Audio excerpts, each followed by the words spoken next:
Hi everyone, hope you're all well. I want to talk about an issue that really is at the core of who I am and to some extent what this channel is about. Now, I've spoken about how I talk about a wide range of socio-political issues.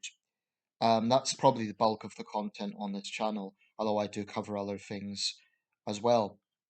Um, Excuse me, it's quite hot in here. Um, mm, just needed a drink there. Yeah, this leather seat heats up against the heater, so yeah. So I want to talk about centrism. Now, I've made videos about the subject before, but it is very important, and I find that whenever something comes up in public discourse that is a particularly divisive issue, for example, the gun debate in the wake of this mass shooting in Uvalde, Texas, um, and to a lesser extent the abortion issue. I say to a lesser extent because my views on that are not as strong. Um, but whenever something comes up in the Western world, usually, um, it kind of reiterates an opportunity for us and for me to look at what our own positions are. Because after all, the only way we can really formulate opinions on things is by observing, by maybe considering our own experiences and also just trying to learn about things. We can never ever know everything. Um, but I do defy anyone to say that they're neutral on every subject. I don't think any person can honestly say they're neutral on every subject. I think there are people who are not so political, um, who genuinely just don't like confrontation, or they don't like political discourse, so they don't spend a lot of time thinking about it. And it might well be that they have much stronger opinions on, for example, the latest winner of American Idol or another reality TV show. It might be that those sort of issues motivate them more than things like gun issues or abortion, or in the case of the UK, less so now, but Brexit. Well, let's say the migrant issue in the channel is quite a hot button topic here. So things like that that galvanize public opinion. Not everyone is that interested. Sometimes seem like that. When you're looking at news reports and stream of comments come through, it can seem that way. But I think some people really are less interested, and that's their right.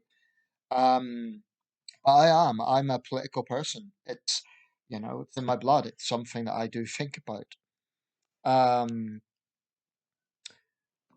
so with centrism, I want to address what I think are some misconceptions, and also what it is and isn't, as I see it. Firstly, centrism is not one single kind of school of thought. I think that's important to establish because although I call myself a centrist, it's not quite comparable to saying, for example, I am a socialist, or I am a feminist, or I am a conservative, or I am a libertarian, or whatever it is.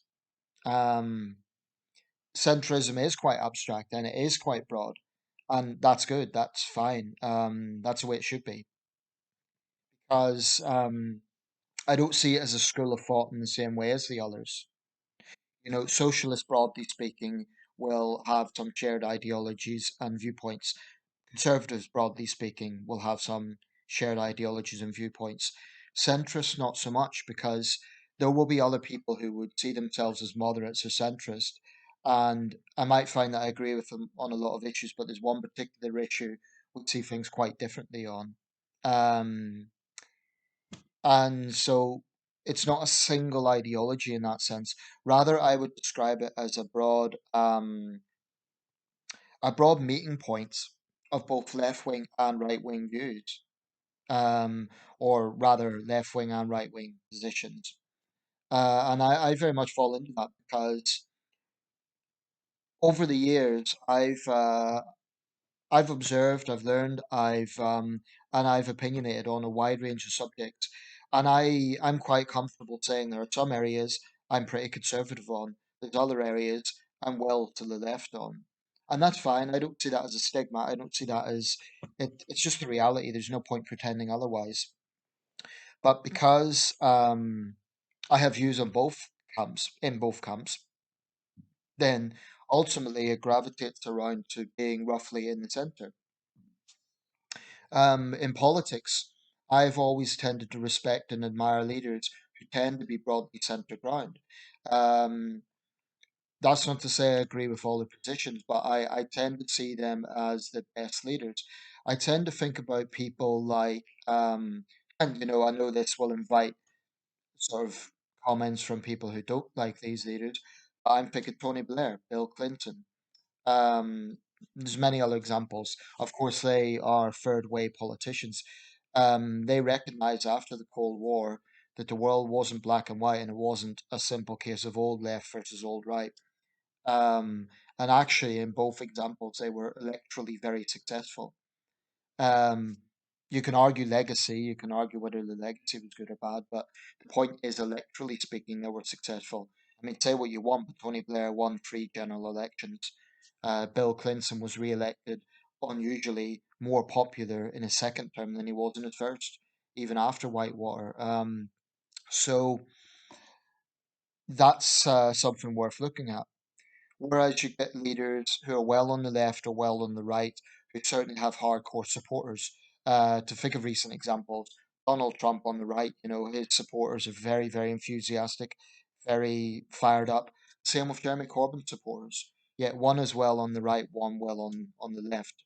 So um, I find with centrist politicians, the enthusiasm is real, but it's a bit less intense, and if anything, that's actually quite refreshing. I mean, one thing about Joe Biden, and I don't think he's a great president. I don't think he's done anything so far that will put him down as a great or exceptional president. But one thing I thought that was refreshing when he was elected and when he ran for office was Biden's supporters were quite moderate in their stance. I don't mean that he didn't have, for example, elements of the left, and I'm well aware that the sort of woke left were a big contingent of the support base. But I mean the people that would always have supported Joe Biden, not just because they wanted him to defeat Trump, but the people who would have always been Joe Biden supporters. I mean, what is Joe Biden? Joe Biden's, broadly speaking, a centre left politician. I wouldn't say he's as left as, say, Sanders, um, but he is on the left, more left wing probably than Bill Clinton or Barack Obama.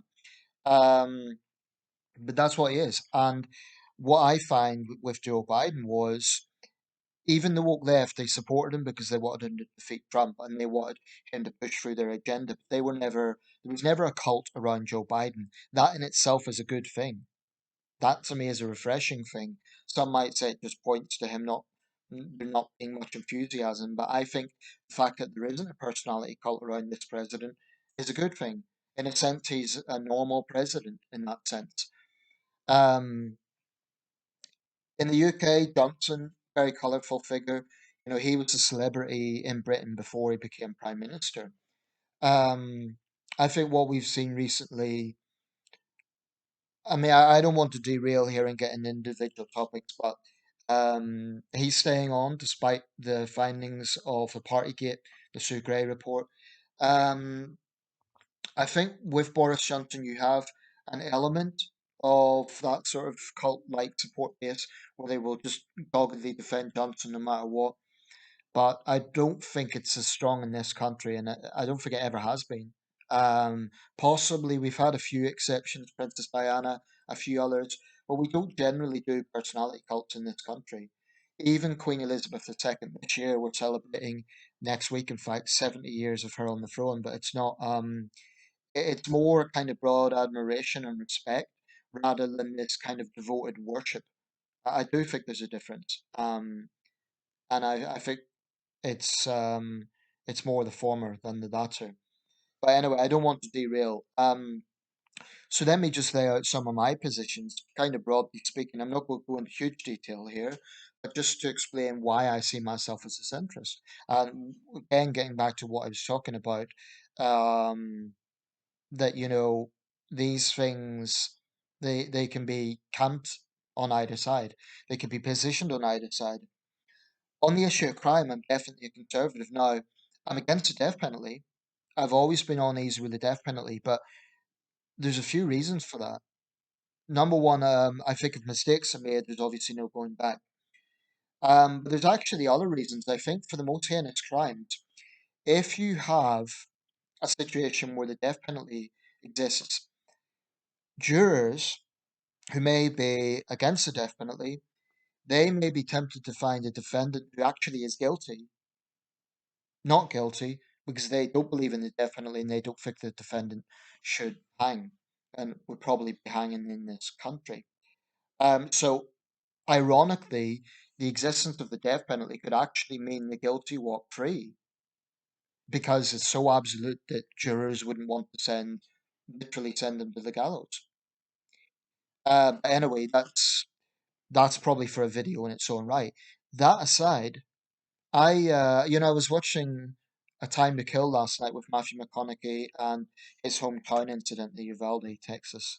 But anyway, Matthew McConaughey, Sandra Bullock, and there's an interesting scene. Basically, it's about a black man, Samuel L. Jackson, who shoots a Klansman who raped and badly beat up his young daughter. It's a gripping drama. It's a courtroom drama.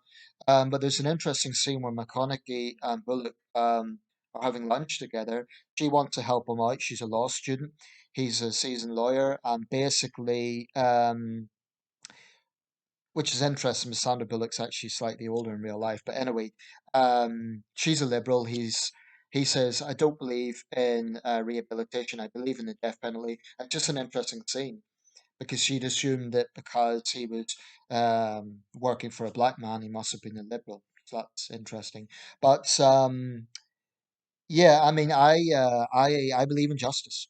I think if you hurt society, you have to pay a price. I have long been critical of the British justice system. Basically, and without going into all the details here, I think it's too soft. I think that there are too many heinous crimes in this country, excuse me, that simply do not result in the sort of justice they should. I think the prison terms are often too light. I think they should be longer.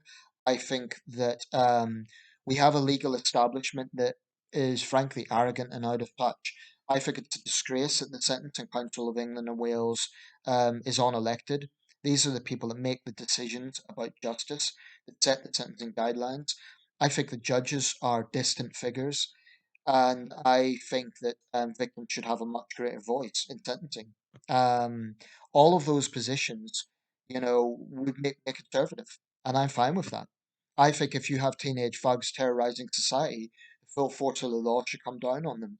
I'm not interested in arguments about, well, let's give them more youth clubs and hope that they keep out of trouble. Um, sure, tackle the root causes, tackle issues around youth alienation, all of that. But after the fact, there has to be justice. There has to be.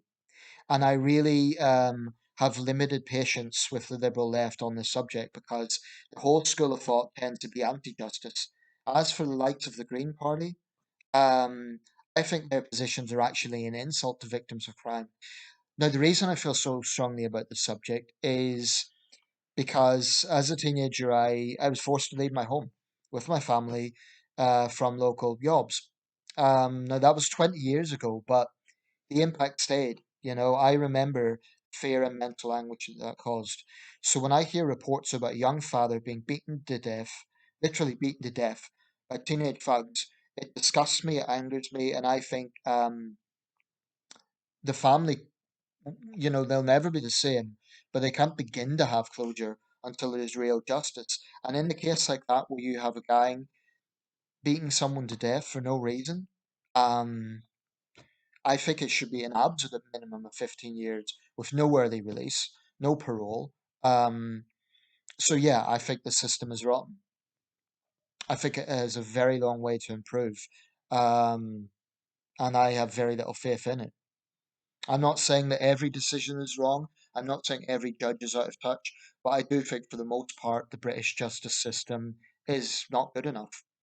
And there'll never be a perfect system, but I just think it's too lenient overall. And I think the Sentencing Council of England and Wales needs to really start understanding public anger. I don't think they really get it. Um, So on that area, I've no problem calling myself a conservative. Um, what else would I be conservative on? Well, feminism, it's a little bit more abstract. I'm pretty critical of third wave feminism. Some would say that's a kind of right wing or conservative viewpoint. Is it? I don't know. Perhaps it is because feminism's traditionally been associated with the left. Um, Yet I'm very critical of misogyny within Islamist thinking, and I hate men who abuse women. Um, I hate backward cultures that, for example, engage in female genital mutilation and other horrible human rights abuses against women. So I'm not sure if being critical of feminism, Western feminism, is as simple as right versus left. I accept it's probably more associated with the right, i.e., being critical of it. But having seen men's rights activists, and I'm not saying I am one, I'm not saying I agree with all the positions, I wouldn't say they're necessarily politically right wing. Quite often they're critical of the conservative government. I mean, after David Cameron attacked fathers who won't take responsibility, Fathers for Justice were very critical of that. So I don't think it's as simple as left versus right. But I am very critical of the hypocrisy of third wave feminism. I'm critical of its misandry. I think that's a word that should be more normalized because it is real. Yeah. So those are areas, yeah, I'd probably be more to the right overall. But I say I'm an egalitarian. To me, that's the best way to describe myself. Um, and again, any one of these subjects I could go into much more detail on, but I'm trying to just broadly outline them. Foreign policy. My positions would be have changed over the years. I mean, back in the 2000s, early 2000s, I was very, very critical of Bush and Blair. I still think the Iraq War was a disaster. I think it damaged our international image badly, and I think the intelligence was obviously flawed. But since that time, I've grown to be quite resentful and quite critical of the hard left, who will blame all the world's problems on Western governments, particularly Britain and America. And they cannot fathom or they cannot accept or they cannot be honest about the fact that there are other powerful actors involved. Um, in the case of Iraq, for example, I don't think anyone would rationally argue that Saddam was anything other than a brutal genocidal dictator. So, my positions on foreign policy, I'm not a pacifist. I believe there are times that military force is required and justified. Not in the case of Iraq, but I think in the case of Syria against a dictator gassing his own people.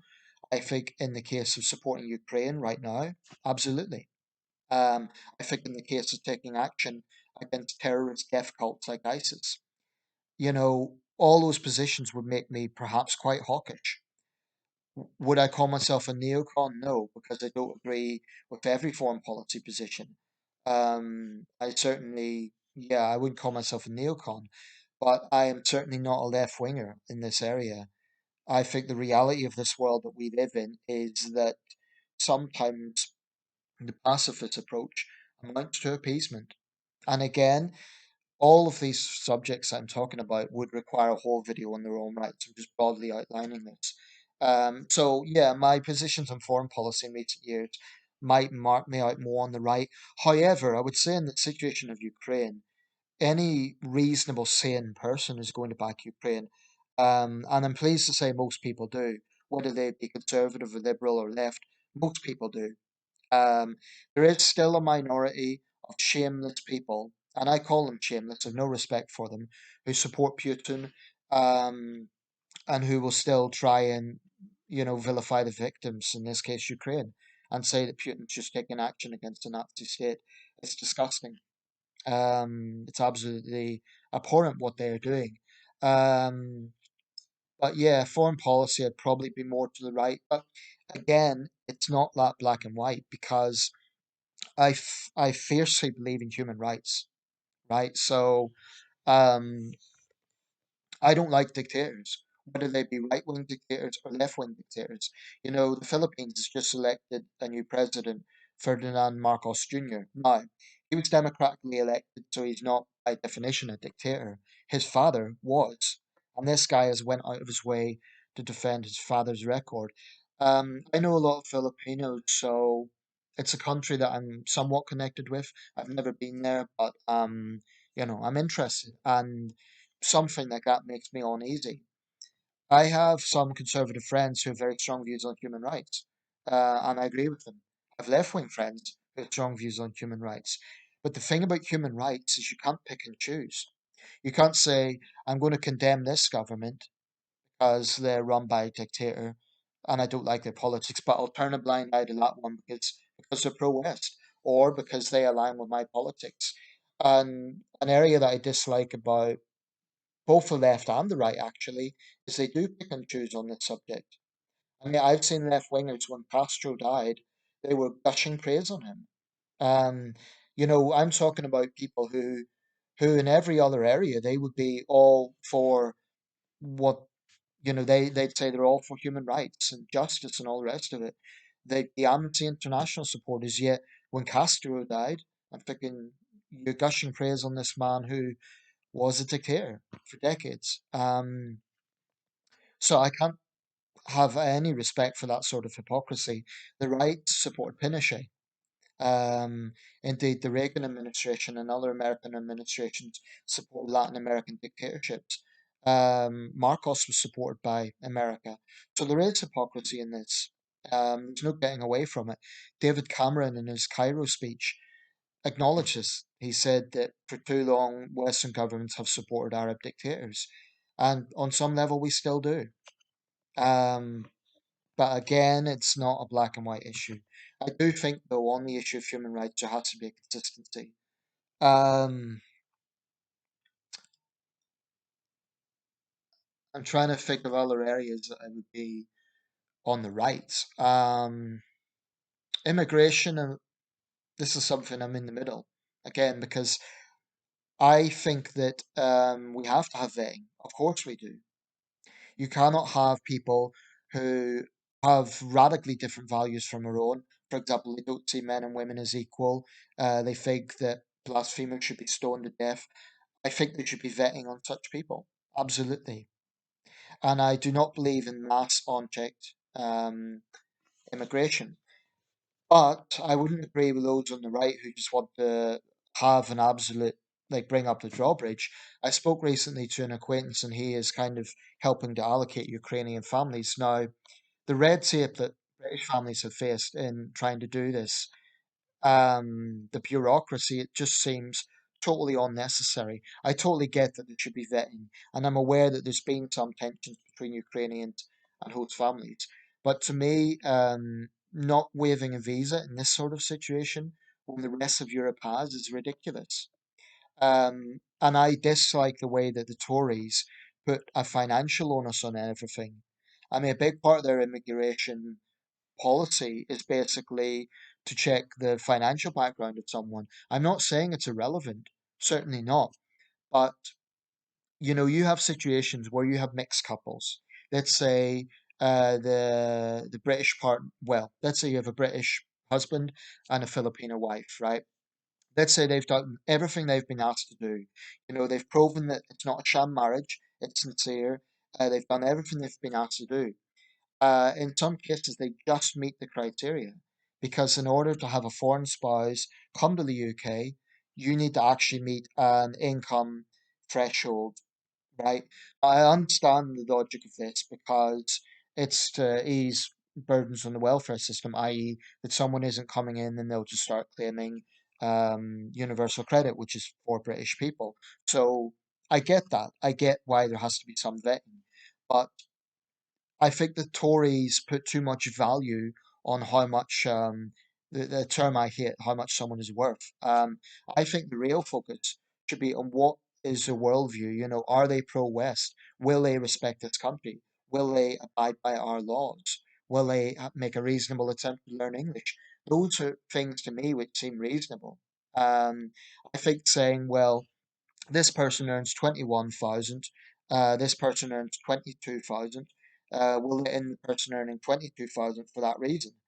I don't know what the exact threshold is, but I don't really agree with making money the focus. I'm not saying it's irrelevant, but you know, I do not like the way the Tories put this onus on it because it potentially breaks up loving couples. And I think that's callous and just plain wrong. So, on the issue of immigration, I think that I don't think that integration is a dirty word. I don't think that that should be seen as a bad thing. So there are areas around the subject where I strongly disagree with the left. I think the left can be profoundly naive on this. I think their attitude is there should be no borders, just let anyone in.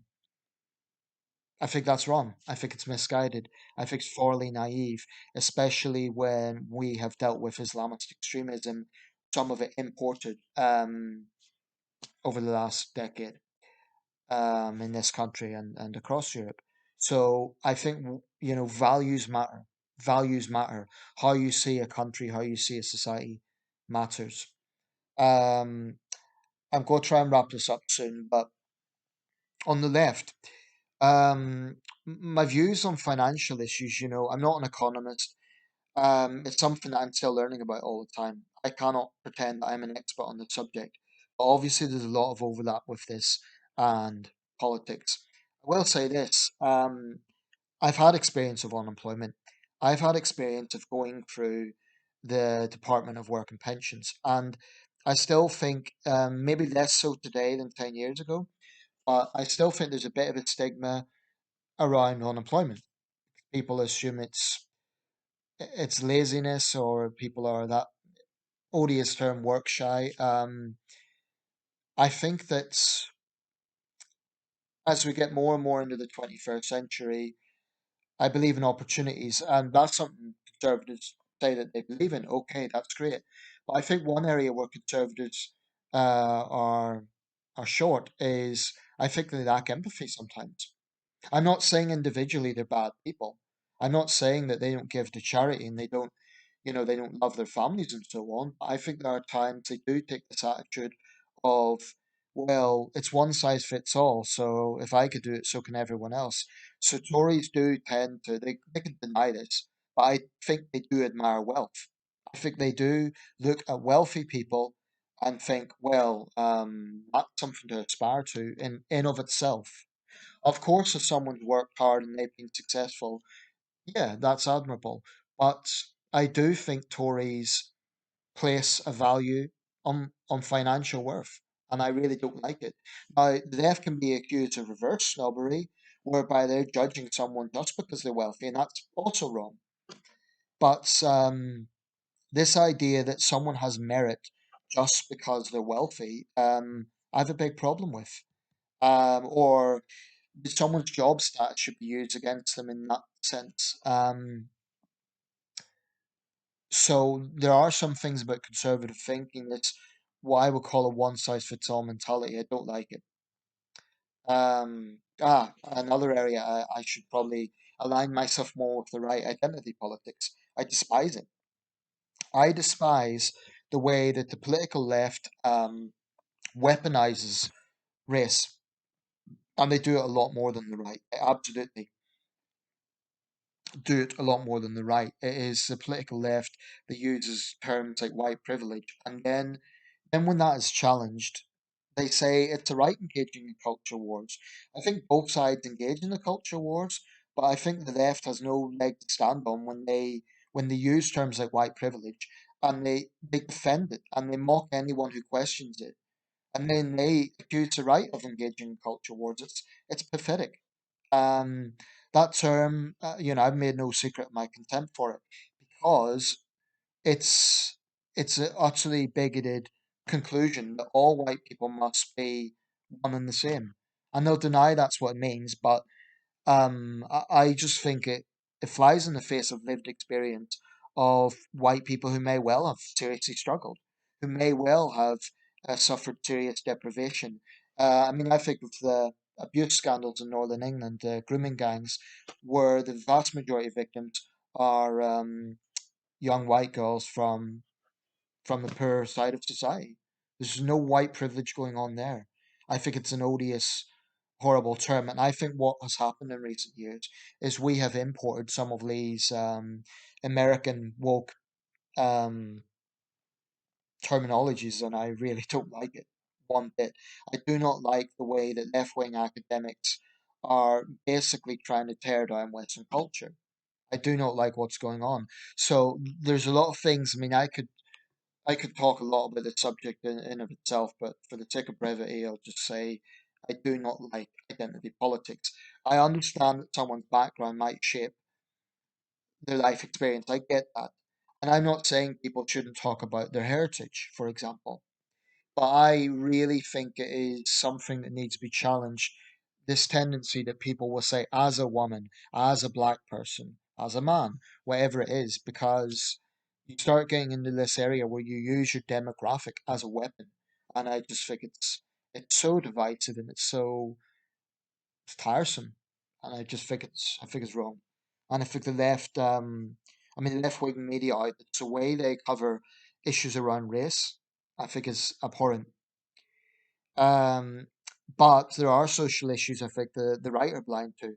Unquestionably, the gun issue.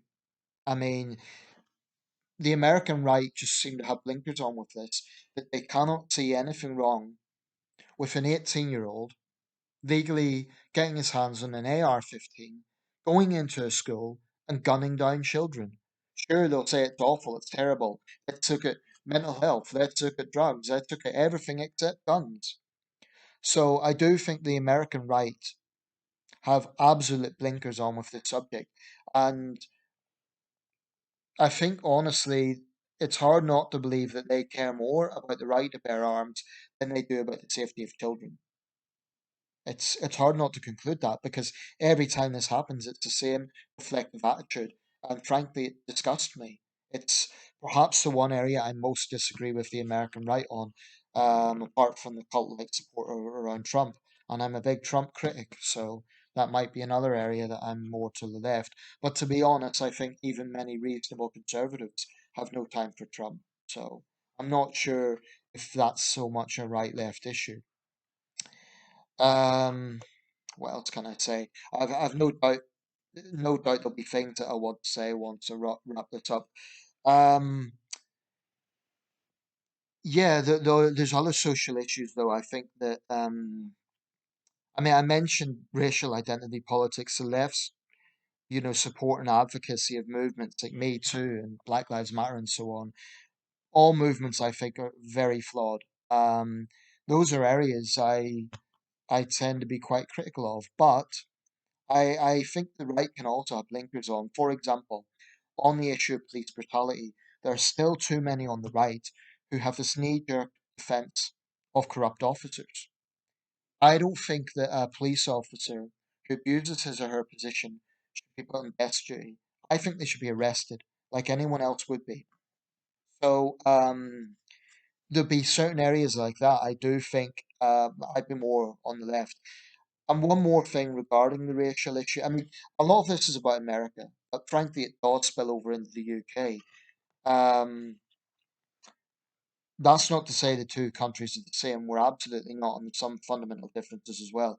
Definitely, gun politics is one of the obvious ones. But on the racial issue, I will say this: I do think there are times that Black Americans are perhaps treated worse by the justice system. I think there are times that you get a situation where a black guy's minding his own business, he's going for a jog, and you get perhaps a middle-aged, middle-class white woman who, panics and calls the police. I do think that goes on. Having said that, I think that when it comes to issues around race, there has to be some cold, hard reality and truth.